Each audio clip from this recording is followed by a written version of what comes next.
Good morning, students. Welcome back to the e-learning session. In the last video, we have discussed about types of microorganisms as well as some friendly microorganisms, यानी जो help करते हैं lactobacillus, yeast, okay, and somewhat oil spills के लिए use होने वाला alkali borax, etc., etc. Okay, so we have totally understood the topic. I hope so. Okay, let us move on towards the next topic: antibiotic and vaccine. Antibiotic and vaccine is one of the most important topic of medical health today because it is necessary to understand what is the role of antibiotics as well as what is the role of vaccine and to kill which organism it will be used. Okay, so to understand this, it is important. First of all, before going into the main topic, we will have a look at some terms. Immune response. First of all, हमारे body के अंदर जब कोई micro organism enter करता है तो वो microorganism हमारे बॉडी का इम्यून रिस्पॉन्स ट्रिगर करता है. Means our immune system finds a way to prevent that microorganism from damaging. Okay, क्योंकि कोई भी माइक्रो ऑर्गेनिज्म अगर आया तो वो डैमेज तो करेगा. अगर लंग्स में हो गया तो लंग्स में इंफेक्शन आएगा, इंटेस्टाइन में चला गया इंटेस्टाइन का इंफेक्शन होगा. So it is going to cause damage. But actually, which kind of damage, that depends on which microorganism it is. और अगर वो भी हमको समझ गया, फिर हमको डिसाइड करना है कि कौन सी टैबलेट, कौन सी दवाई, इंजेक्शन, वैक्सीन, क्या, right? What to be mounted on that so that body creates an immune response. Immune response मतलब हमारी बॉडी किसी माइक्रोऑर्गेनिज्म को फाइट करने के लिए जब कुछ प्रोसेस चालू करेगी उसको हम बोलेंगे immune response. Okay, immunity maintain रखने के लिए. अब एक और इंपॉर्टेंट टर्म है यहाँ पर pathogen.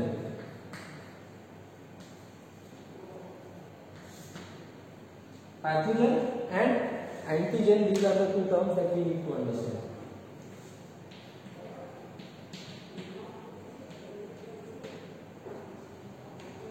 Pathogen and antigen. Pathogen is a disease causing microorganism. Pathogen एक डिसीज कॉजिंग माइक्रोऑर्गेनिज्म है जो हमारे बॉडी में एंटर करने के बाद उसके साथ कोई डिसीज कॉज कर सकता है.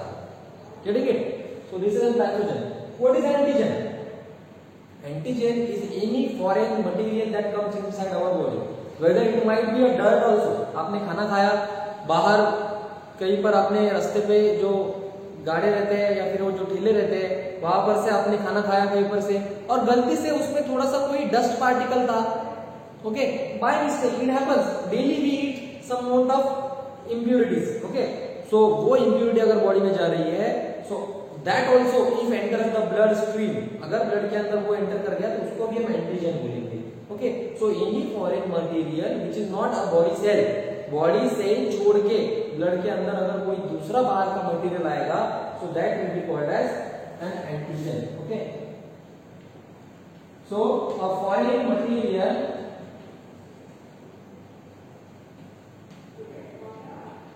or particle that enters along with food, water, air. Okay, so that can be called as an antigen. और एक चीज होती है एंटीबॉडी.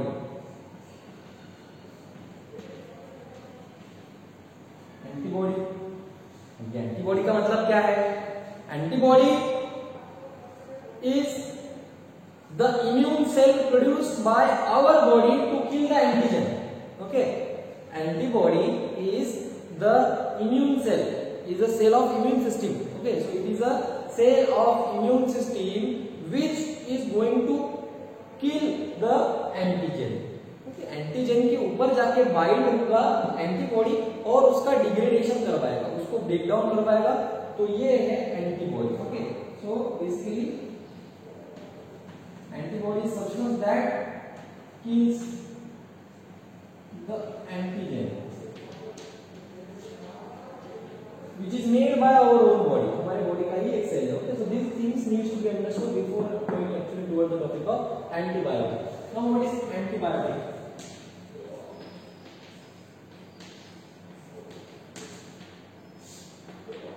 और एंटीबायोटिक अगर है तो एंटीबायोटिक का मतलब क्या है? एंटी बायोटिक ऑर्गेनिजम्स यानी लाइफ लिविंग ऑर्गेनिज्म को एंटी यानी उसके अगेंस्ट काम करने वाले हो गए antibiotics. But there arises a question in my mind which must arise in your mind also, that which microorganism does actually suffer from the action of antibiotic? Antibiotic देने से कौन से माइक्रो ऑर्गेनिज्म की ग्रोथ कम हो रही है, कौन सा ऑर्गेनिज्म कम हो रहा है, यह हमको पता होना चाहिए ना, right? We should know that, and that knowing that process, okay, that knowing whether which molecule exactly is causing, उसके बाद ही हम पता कर सकते हैं कि एंटीबायोटिक्स देना है या कुछ अलग हमको दूसरी मेडिसिन देना है, ठीक है? So antibiotics basically are the medicines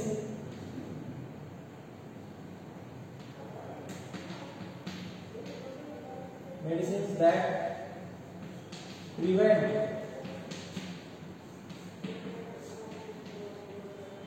growth of a disease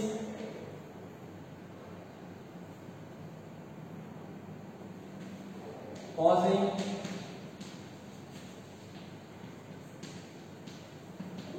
bacteria or fungi. A disease causing medicine that prevents the growth of disease causing bacteria or fungi is called as an antibiotic.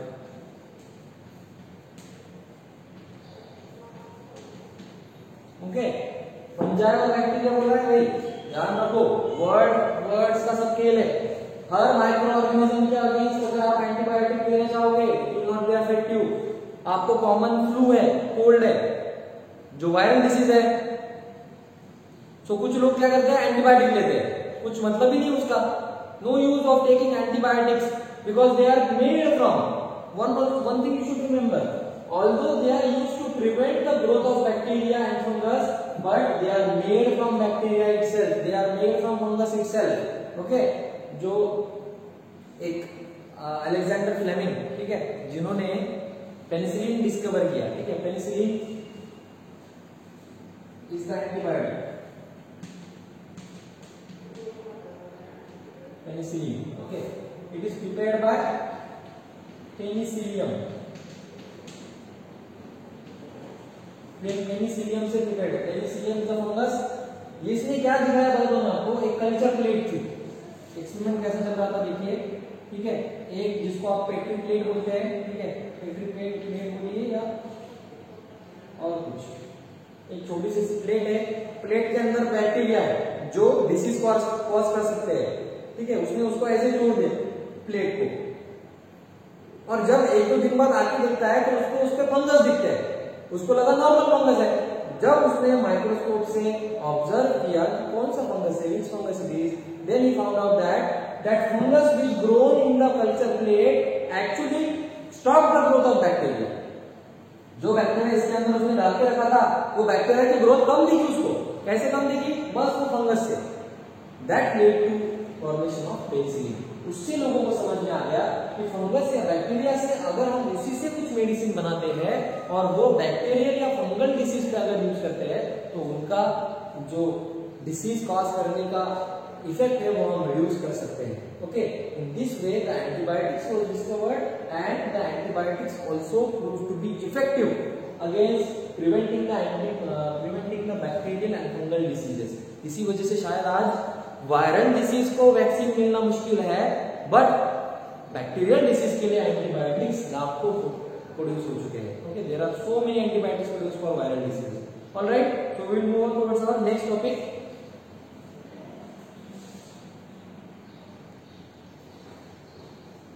Alright, so before starting the next topic of vaccine, one thing you should remember about the precautions of antibiotic. Antibiotic एक तो doctor के suggestion के बिना लेना नहीं है, दूसरी बात एंटीबायोटिक्स का डोज खत्म करना चाहिए। मींस अगर आप सोच रहे हो कि लोग करते हैं ऐसा, मेडिकल पे जाएंगे, कितना दिन का दिया है डॉक्टर ने, 15 दिन का, नहीं 8 दिन का दे दो, मैं 8 दिन में अच्छा हो जाऊंगा। You might feel that you are okay, but your body still has an infection, और इन्फेक्शन पूरा एंटीबायोटिक का डोज लिए बिना कम नहीं हो सकता है। और कभी कभी ऐसा भी होता है लोग आपको प्रीफर करते हैं, अरे मैंने ना वो एंटीबायोटिक लिया था, वो स्ट्रेप्टोमाइसिन नाम का एंटीबायोटिक था, मुझे बहुत ही हेल्पफुल था, आप लेके देखो। नो, वो व्हाट्सएप डॉक्टर्स जो रहते हैं ना, तो व्हाट्सएप से ज्ञानी है, फिर विकीपीडिया डॉक्टर्स जो विकीपीडिया से पढ़ के डॉक्टर बने हैं, वैसे लोगों का सजेशन ना ले। डॉक्टर जब प्रिस्क्राइब करेगा तभी वो मेडिसिन लो। ओके, तो this was about the antibiotics. Now vaccine, now here rule comes of the immune system. Okay, if antigen is a foreign particle that enters our body, then our body prepares a antibody to fight with that antigen. And when our body prepares to fight with that antigen, our body also remembers the sequence of antigen. देखो normal क्या होता है, normally क्या होता है, कोई virus हमारे body में आ गया, नॉर्मल प्रोसेस बता रहा हूं, ठीक है। रोज बहुत सारे वायरस आते हैं, अभी भी एयर में आपके पास सराउंडिंग में बहुत सारे वायरसेस हैं, ठीक है। तो वो वायरस हमारे बॉडी के अंदर चला गया, तो बॉडी जब एंटीबॉडी बनाती है तो उसका सीक्वेंस रीड करती है कि वो कैसा दिखता है, वो कौन सी चीजों का बना हुआ है, और उसके अपोजिट जो भी मटेरियल रहेगा वो उसके ऊपर माउंट किया जाएगा। अंडरस्टैंडिंग, लॉक एंड की मॉडल, ठीक है। पहले देखेंगे कि ताला कैसा है और फिर उसकी चाबी बनेगी। समझ लीजिए एंटीजेनिक ताला है और उसको मारने के लिए चाबी लगाना जरूरी है, तो ये चाबी जो है ये बनेगी एंटीबॉडी। अब ये चाबी कैसे बनेगी, पहले हमको देखना पड़ेगा कि वो ताला किस तरह का है। कुछ अलग होते हैं, कुछ पे नंबर लॉक होता है ताले पे, कुछ ताले आपको पता है कैसे कैसे रहते हैं, ठीक है। आपको पता है, मेरे से ज्यादा आपको पता है कि how many kinds of locks are there, so जैसा लॉक वैसे चाबी, right. So for that antibody is to be prepared and body should know the sequence of the virus, body should know the sequence of the antigen. When body knows the sequence, then body can mount an immune response, तब body immune response कर सकती है। But इसको जब virus नया है तो हमको नए वायरस को, जब इसके पहले हमारे बॉडी में कोई वायरस आया नहीं है, तो उसके लिए उसके अगेंस्ट एंटीबॉडी माउंट करने में हमारी बॉडी थोड़ा टाइम लेती है, up to 7 days। Okay, if a virus is new, it has just entered our body for the first time in our life span. Okay, so our body takes time to produce antibody. But आप जब छोटे थे तब आपको polio के 2 बूंद 2-3 बार दिए जाते थे, 2-3 टाइम्स एटलीस्ट। ओके, 2 बूंद जिंदगी के, ऐसा ऐड है, राइट। सो वो 2 बूंद का मतलब क्या है, उसके अंदर क्या है, पोलियो का वायरस खुद। Vaccine is nothing but the dead or weakened form of the microorganism itself. Vaccine is nothing but the dead or weakened form of a disease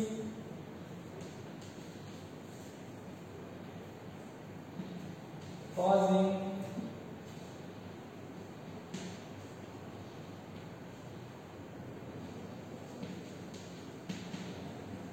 micro organism, ठीक है।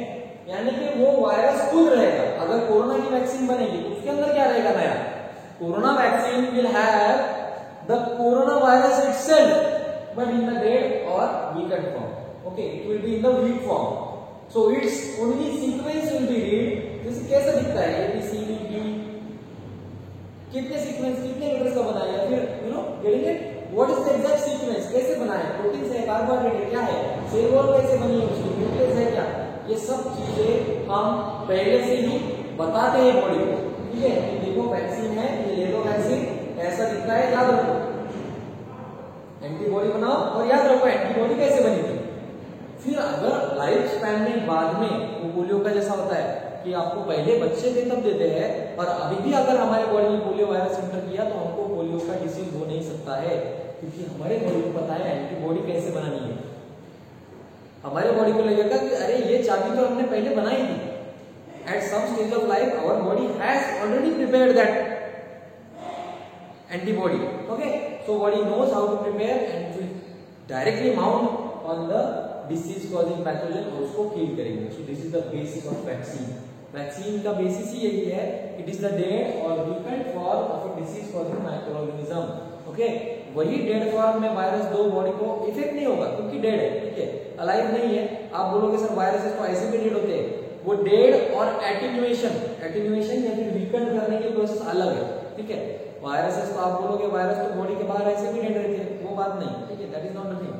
We are only introducing the sequence of that virus to the body and that viruses disease causing capacity we have taken out. Weaken करना है, dead करना मतलब वो virus या bacteria body में डालने के बाद डिसीज कॉज उसको करके आना ही नहीं चाहिए, okay, so that is the vaccine and that is given to us in the form of liquid, in the form of injections, okay.